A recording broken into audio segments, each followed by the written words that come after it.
Hello everyone, এখন দেখো যে প্রশ্ন তিনে কি বলছে দেওয়া আছে 15 cot a সমান 8 sin a O sec a এর মান বের করো। এটা সেম প্রশ্ন 2 এর মতোই, শুধু একটু তোমাদের এই জায়গাটার মধ্যে একটু ব্যতিক্রম দিয়ে দিয়েছে, যে একটু তোমাদের মাথাটা যেন একটু নষ্ট করার জন্য এটা একটু তোমাদের দিয়ে দিয়েছে 15 cot a ইকুয়াল টু 8। তাহলে আমরা এটা কীভাবে লিখতে পারি? 15 cot a ইকুয়াল টু 8। এটা দেখো, এটা কি আছে? গুণ হিসেবে আছে, সমান অপর পাশে গেলে কী হয়? ভাগ হিসেবে হয়ে যায়। তো আমরা কী লিখতে পারি? কট এটা আমরা এই পাশে রাখি আর এটা অপর পাশে নিয়ে নিই 8/15। এখন লক্ষ্য করলে দেখো আমরা কী জানি, কটের অনুপাতটা আমরা কী জানি? কটের অনুপাত আমরা জানি যে ভূমি বাই লম্ব। তাহলে ভূমি বাই লম্ব আমরা লিখি ভূমি বাই লম্ব। তাহলে এখন একটু লক্ষ্য করলে দেখো এখানে তাহলে ভূমিটা কি 8 আর এটা কি লম্ব কি 15। তাহলে আমরা কীভাবে করতে পারি? আমরা একটা সমকোণী ত্রিভুজ অঙ্কন করবো। তাহলে একটু সমকোণী ত্রিভুজ অঙ্কন করি। কত আছে? এটা হবে আমাদের কি 90 ডিগ্রি। যেহেতু আমাদের অ্যাঙ্গেলটা কি দিচ্ছে যে, তাহলে আমরা মনে করি এটা আমরা ধরবো। সবসময় তোমরা কী করবে, যে নিচের যে অ্যাঙ্গেলটা আছে এটা তোমরা ধরবে, কারণ এটা ধরলে তোমাদের সুবিধাতে লম্ব ভূমিটা বের করতে পারবে। তাহলে এটা কি? এটা অতিভুজ। তো অতিভুজটা আমাদের বের করতে হবে, কিন্তু অতিভুজ কিন্তু দেওয়া নাই। কিন্তু আমাদের কী কী দেওয়া আছে? এটা আমরা ধরি বি আর এটা সি। তার মধ্যে কী কী দেওয়া আছে? এই যে ভূমি, তাহলে এই কোণের সাপেক্ষে ভূমি কোনটা? এইটা। আর এই কোণের সাপেক্ষে লম্ব কোনটা? এটা।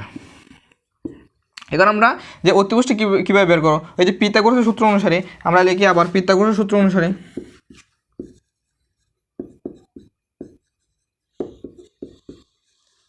গোরাসের সূত্র অনুসারে আমরা কী জানি? যে অতিভুজ স্কোয়ার। তাহলে আমরা যেহেতু অতিভুজ স্কোয়ার বের করবো, আমরা সরাসরি আমরা এ বি লিখতে পারি। এ বি স্কোয়ার অতিভুজ স্কোয়ার প্লাস কি লম্ব square B C square plus A C square A C square. দেখো আমাদের কী কী বিসি কত দেওয়া আছে? বিসি দেওয়া আছে 8, বিসিটা আছে 15 স্কোয়ার প্লাস এসি কত দেওয়া আছে 8 স্কোয়ার। তাহলে কত হয়? 15 বর্গ করলে কত হবে?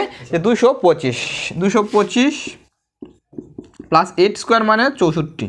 যোগ করলে আমাদের কত আসে? 289। তাহলে এবার আমাদের সাইজে কি আমাদের লাগবে? কি এ বি, কিন্তু আমাদের আছে কি এ বি স্কোয়ার। তাহলে তো আমরা দেখতে পারি এ বি স্কোয়ার সমান এত। তাহলে এ বি উভয় দিকে আমরা কী করলাম? উভয় দিকে আমরা বর্গমূল করবো। তাহলে 289 আমরা তো বর্গমূল করি, কত আসে? 17 আসবে।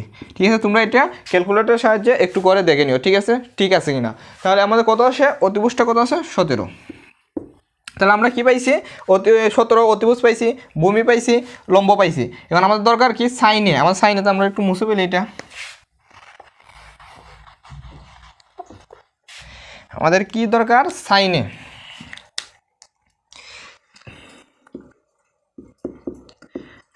তাহলে সাইন এই অ্যাঙ্গেলের সাপেক্ষে। তাহলে আমরা সাইনের অনুপাতটা কি নিয়ে যাবো?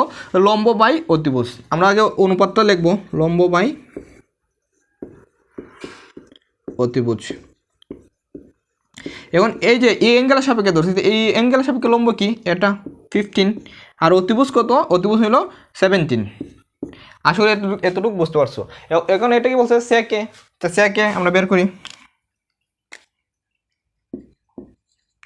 সেকে আমরা সেকে কার বিপরীত জানি? কষ্টের বিপরীত। তাহলে কষ্টিটা আমরা কি জানি?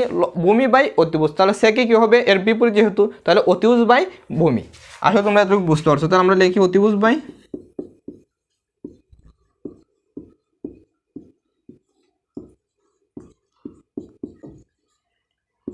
অতিভুজ কত?